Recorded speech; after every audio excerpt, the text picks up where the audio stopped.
வணக்கம். Welcome to கதை திரட்டு audio books. இந்த வீடியோவில் நம்ம என்ன கதை கேட்க போகிறோம்னா, மாற்றங்கள் சிறுகதை.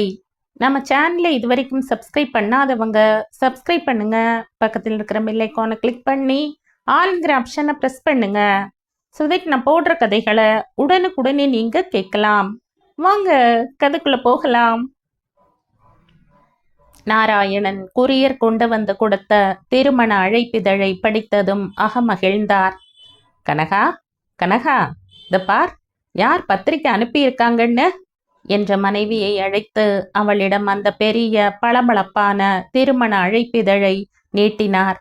யாருங்க, உங்க உறவா இல்ல எங்க பக்கமா என்று கேட்டபடி பத்திரிகையை வாங்கி கண்களை ஓடவிட்ட கனகம் புருவங்களை நெரித்தாள். யார் இது, உங்க ஆபீஸ்காரங்களா? எனக்கு தான் உங்க ஆபீஸ் ஃப்ரெண்ட்ஸ் எல்லாத்தையும் அநேகமா தெரியுமே. நாராயணன் உற்சாகம் குன்றாதவராய், இல்ல ஆபீஸ் ஃப்ரெண்ட்ஸ் எல்லாம் இல்ல, கொஞ்சம் கவனமா பேரப்பார், அப்புறம் ஊரை பார் என்றார் உல்லாசமாக. கனகத்திற்கு இன்னும் விளங்கவில்லை. யாராக இருக்கும்?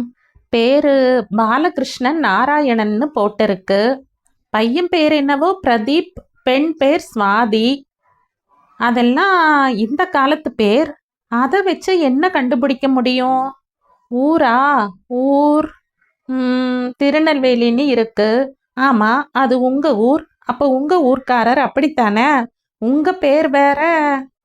தெரிஞ்சவங்களா இல்ல என்று இழுத்தாள். கமான் கமான், கிட்ட நெருங்கிட்ட, அதான் சொல்லு என்று ஒரு இளைஞனை போல உற்சாகப்படுத்தினார். உங்க உறவா? எஸ். யாருங்க, என்ன உறவு? நான் கேள்விப்பட்டதே இல்லையே. ஏதோ ரியல் எஸ்டேட் பிஸ்னஸ்னு போட்டிருக்கா. உறவுதான், ஆனா நேரடியா இல்ல. எப்படி தெரியுமா? எங்களோட ஃபேமிலி ட்ரீ, அதாவது ஆலமரம் மாதிரி பறந்து விரிந்த எங்கள் மூதாதையர்களின் வாரிசுகள் யார், அவர்கள் எங்கெங்க இருக்காங்கன்னு கொஞ்ச நாளா நானும் என் தூரத்து சித்தப்பா பையனும் ஆராய்ச்சி பண்ணிட்டு இருந்தோம் இல்ல, அதுல சிக்கன உறவு இது. ஓ அப்படியா? இவங்க அப்பா யாரு? இவரோட எள்ளுத்தாத்தாவும் என்னோட எள்ளுத்தாத்தாவும் அண்ணன் தம்பிகளாக்கும் என்றார் நாராயணன் பெருமிதமாக. எள்ளுத்தாத்தாவா? அப்படின்னா தெரியாதா? அப்பாவோட அப்பா யாரு? தாத்தா இல்லையா? ஆமா. தாத்தாவோட அப்பா கொள்ளு தாத்தா. சரியா? சரி, கொள்ளு தாத்தாவோட அப்பா எள்ளு தாத்தா. சரிதான் போங்க. என்னவோ வேடிக்கையா இருக்கு. அங்க உங்களை யாருக்கு தெரியும்? ஏன், இந்த மணமகனோட அப்பாவைத்தான் போன முறை திருநெல்வேலி போயிருந்தப்போ சந்திச்சு பேசினோம். விலாசமெல்லாம் கொடுத்துட்டு வந்தோம். அதான் ஞாபகமா பத்திரிக்கை வச்சிருக்கார். சென்னையில தான் கல்யாணம், கட்டாயம் போறோம் என்றார் நாராயணன் உற்சாகமாக. அதெல்லாம் சரி, ரொம்ப பெரிய இடமா இருக்கும் போல தோணுதே. ராஜேஸ்வரி கல்யாண மண்டபம் நில போட்டிருக்கு என்றாள் கனகம் கவலையோடு. அதனால் என்ன, அவங்க வசதியானவங்க, அங்க பண்றாங்க. என்னை நினைவு வச்சு பத்திரிகை அனுப்பிச்சு வச்சிருக்காங்கல்ல, அதை மதிக்க வேண்டாமா? அதோட எங்க ஃபேமிலி வேற என்றார் நாராயணன். கனகம் ஒரு வினாடி மௌனமாக இருந்தாள். அதெல்லாம் சரி, இப்ப எல்லாருமே நேர்ல அழைக்கிறதில்ல, பெரும்பாலும் பத்திரிக்கை தான் அனுப்புறாங்க. முடிஞ்சா போன்ல ஒரு அழைப்பு, அதுல ஒண்ணுமில்ல. ஆனா ரொம்ப பெரிய இடமா இருக்குமே, அதோட நமக்கும் அவரை தவிர வேற யாரையும் தெரியாதேன்னு பாக்குற என்றாள் யோசனையோடு. இத பாரு கனகம், இப்ப எந்த கல்யாணத்துக்கு போனாலும் என்ன பண்றோம்?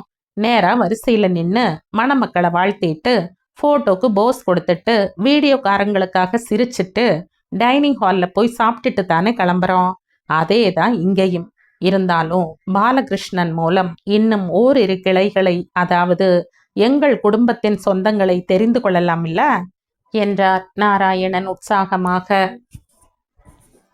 அது என்னவோ, நீங்க கொஞ்ச நாளா இந்த குடும்ப மரம் பித்து பிடிச்சு அலையறீங்க, அதுதான் எனக்கு தெரியுது என்றாள் கனகம். பக்கத்து அறையில் உட்கார்ந்து கம்ப்யூட்டரில் ஃபேஸ்புக்கில் தன்னுடைய நண்பர்களிடமும் நண்பிகளிடமும் சாட் பண்ணி கொண்டிருந்த நாராயணனின் 24 வயது மகன் ஸ்ரீதர் இவர்கள் உரத்து பேசும் சப்தத்தால் ஈர்க்கப்பட்டு, ஐயோ கொஞ்சம் மெதுவா பேசுங்களேன், உங்க குடும்ப கதைய, சுத்த போர் ஷிட் என்றான். நாராயணனுக்கு சுர் என்ற கோபம் வந்தது. ஏண்டா, நாங்க பேசுறது உனக்கு இம்சையா இருக்கா? நீங்க என்ன பெரிய ஆராய்ச்சியா பண்ணிட்டு இருக்கீங்க? ஃபேஸ்புக் அப்லோடிங் சேட்டு தானே, அது மட்டும் என்ன என்றார் சூடாக. ஸ்ரீதர் சட்டென்று திரும்பி பார்த்தான். எஸ் டேட், நீங்க சொன்னது ரொம்ப கரெக்ட். ஆனா ஒன்னு புரிஞ்சுக்கங்க, நான் சேட் பண்றதெல்லாம் இப்ப என்னோட ஃப்ரெண்ட்ஸா இருக்கிறவங்களோட, புரியுறதா என்றான். ஏன், நீ கூடத்தான் கொஞ்ச நாட்கள் முன்னால உன்னோட ஸ்கூல் நண்பர்களை எல்லாம் ஃபேஸ்புக்ல தேடி கண்டுபிடிச்சு பேசுனேன்னு ஆர்ப்பாட்டம் பண்ணினியே, எனக்கு நல்லா ஞாபகம் இருக்கு என்றார் நாராயணன். எஸ், உண்மைதான். ஆனா 2 மாசத்துக்குள்ளேயே எனக்கு இன்னொரு மகத்தான உண்மை புரிஞ்சிடுச்சு என்றான். என்ன அந்த மகத்தான உண்மை என்றார் நாராயணன் நக்கலாக. நம்பர் 1, தேடி கண்டுபிடிக்கிறதுல இருக்கிற த்ரில் பேசினப்புறம் இல்ல. நம்பர் 2, அவங்களும் நம்ம மாதிரியே ரொம்ப எந்துவா இருப்பாங்கன்னு சொல்ல முடியாது. நம்பர் 3, நம்ம பழைய ஃப்ரெண்ட் ரொம்பவே மாறி இருப்பான். அவனுக்கும் இவனுக்கும் சம்பந்தமே இருக்காது என்றான் ஸ்ரீதர் தெளிவாக. என்ன பேசுற நீ? ஃப்ரெண்ட்ஸ் என்னைக்குமே ஃப்ரெண்ட்ஸ் தான், எப்படிடா மாறுவாங்க என்றார் நாராயணன் கோபமாக. ஐயோ அப்பா, ஃப்ரெண்ட்ஸ் எப்பவுமே ஃப்ரெண்ட்ஸ் தான்ப்பா. ஆனா 2 பேருக்கும் இடையில ஒரு மீட்டிங் பாயிண்ட், அதாவது சந்திக்கும் புள்ளி இருக்கணும்பா. அது பல சமயங்களில் மிஸ் ஆயிடும். புரியல? புரியல. நான் ஸ்கூல் படிக்கிறச்ச இருந்த ஸ்ரீதர் இல்லப்பா இப்ப. அதே போல பார்த்தா நான் காலேஜ்ல படிச்சப்ப இருந்த ஸ்ரீதரும் இல்ல. நிறைய மாறி இருக்க. இந்த வேலையில சேர்ந்த 3 வருஷத்துல என்னோட சம்பந்தப்பட்ட பல ரசனைகள், பார்வைகள், பேசுற முறை எல்லாமே சேஞ்ச் ஆகி இருக்கு. சரி, முதல்ல நீங்க சின்ன வயசுல இருந்தாப்பிள்ளையோ இப்ப இருக்கீங்க, சொல்லுங்க என்றான் ஸ்ரீதர் சிரித்தபடி. நாராயணன் யோசித்தார். ஸ்ரீதரின் கேள்வி சரிதான். ஒவ்வொரு மனிதனும் காலப்போக்கில் மாறிக்கொண்டேதான் இருக்கிறான். முக்கியமாக வேலையில் இருந்து சென்ற வருஷம் ஓய்வு பெற்ற பின் தான் நாராயணனுக்கு இந்த பழைய உறவு எக்ஸ்ட்ராவை புதுப்பிக்கணும்னு தோன்றியது. அது கூட எதனால்? அவருடன் சபரிமலை ட்ரிப்பில் புதிதாக வந்து சேர்ந்த மற்றொரு நண்பர் குசலம் ஊர் பேர் விசாரிக்க ஆரம்பித்த போது அது எங்கெங்கோ சுற்றி அவரே நாராயணனின் தூரத்து சொந்தம் என்று தெரிய வந்த போதுதான் 2 பேருமாக சேர்ந்து இந்த புது தேடுதலை தொடங்கினர். அட போங்கடா, நீங்களெல்லாம் மாடர்ன் ஜென்ரேஷன். உறவுனா என்னன்னு தெரியாதவங்க. நாங்க அப்படி இல்லை, பழங்காலத்து மனுஷங்க. எங்களுக்கு உறவின் மதிப்பு தெரியும் என்றார் நாராயணன் வீராப்பாக. சரி, தெரியட்டும். நான் சொல்றது சரின்னு நீங்களே ஒரு நாள் புரிஞ்சுப்பீங்க என்ற புன்னகையுடன் சொல்லிவிட்டு ஸ்ரீதர் தன் கம்ப்யூட்டருக்குள் புகுந்தான். திருமண மண்டபம் மிகவும் கோலாகலமாக இருந்தது. நாராயணனுக்கும் கனகத்துக்கும் கூட நாம் ஏதோ ஒரு சம்பந்தம் இல்லாத இடத்துக்கு வந்து விட்டோமோ என்ற எண்ணம் கூட தோன்றியது. அவருடைய மாருதி காரை பென்ஸ், BMW, ஆடி இவைகளுக்கு நடுவே ஐயோ பாவம் என்பதை போல பார்க் செய்ய வேண்டியிருந்தது. பெண்கள் ஜோய் ஆலுக்காஸ், GRT, மலபார் ஜுவல்லரிகளின் மற்றும் RMKV, சென்னை சில்க்ஸ், நல்லி, போத்தீஸ் கடைகளின் விளம்பர பெண்களைப் போல ஜிலு ஜிலுத்தனர். கனகம் கூட, என்னங்க, நாம சரியான இடத்துக்கு தானே வந்திருக்கோம், உங்களுக்கு யாரையாச்சும் தெரியுதா என்று ரகசியமாக கேட்டாள். நாராயணனுக்கும் தனது நடுத்தர குடும்ப அடையாளம் இந்த மேல்தட்டு மனிதர்களுக்கு நடுவில் சற்று அந்நியமாக தோன்றினாலும் தனது தடுமாற்றத்தை மறைத்து கொண்டார். நல்ல வேளையாக பரிசாக ஏதாவது கலர் பேப்பர் சுற்றிய அட்டை பெட்டியை கொண்டு வராமல் அழகான பூங்கொத்து இருந்தது. மற்ற பல விருந்தினர்களைப் போல் ஏற்றதாக இருந்தது.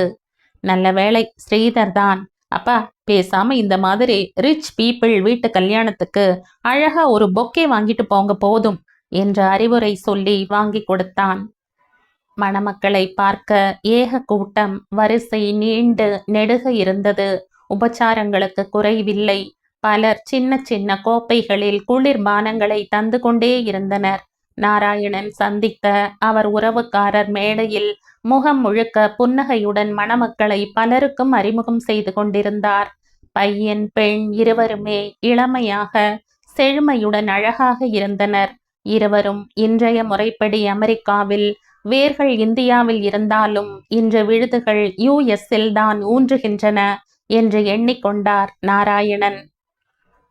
அவரின் முறை வந்தபோது அந்த உறவுக்காரர் நாராயணனை பார்த்து மையமாக சிரித்தார். ஓர் வினாடி அவருக்கு தான் இன்னார் என்பது புரியவில்லையோ என்று தோன்றியது நாராயணனுக்கு. இருந்தாலும் முகம் மலர, வணக்கம் பாலகிருஷ்ணன், நாராயணன் என்று வாழ்த்து தெரிவித்தார். திருமண வாழ்த்துக்கள் என்று கூறி மலர் செண்டை மணமகளிடம் நீட்டிய போது பாலகிருஷ்ணன், பிரதீப், இவர் என்னோட நண்பர் என்று அறிமுகம் செய்தார். இதற்குள் போட்டோகிராஃபர் வீடியோ ஆசாமிகளுக்கு போஸ் கொடுக்க வேண்டியதாயிற்று. இருந்து சாப்பிட்டுட்டு போங்க என்றார் பாலகிருஷ்ணனின் மனைவி. இருவரும் கீழே வந்தனர். ஏதோ ஒரு மெல்லிசை கச்சேரி நடந்து கொண்டிருந்தது. காலியாக இருந்த 2 நாற்காலிகளில் அமர்ந்தனர். நண்பர் என்று இல்லை அறிமுகம் செய்தார். உறவு முறை மறந்து விட்டதா பாலகிருஷ்ணனுக்கு என்று சற்று உறுத்தியது நாராயணனுக்கு. நாராயணன் சார், வணக்கம் என்று குரல் கேட்டு திரும்பி பார்த்தார். அவர்தான் நாராயணன் சபரிமலை பயணத்தில் சந்தித்து இந்த உறவு பயணத்தை தொடங்கி வைத்தவர். அடடா, வாங்க வாங்க, பார்த்தீங்களா பாலகிருஷ்ணனை என்றார் நாராயணன்.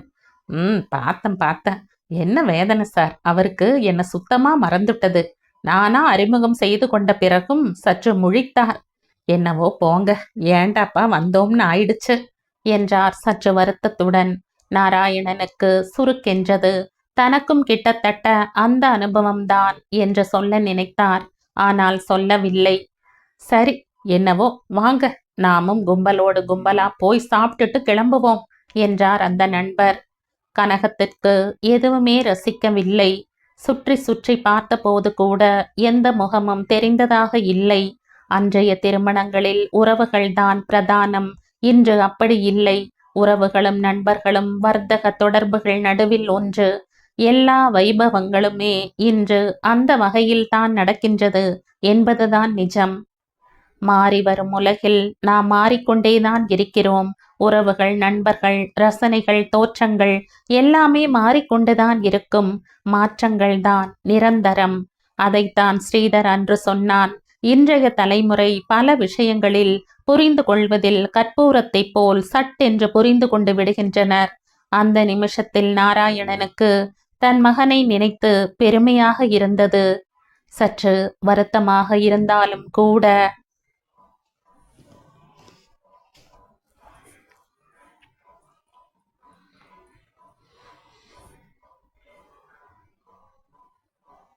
இதோடு இந்த கதை முடியுது.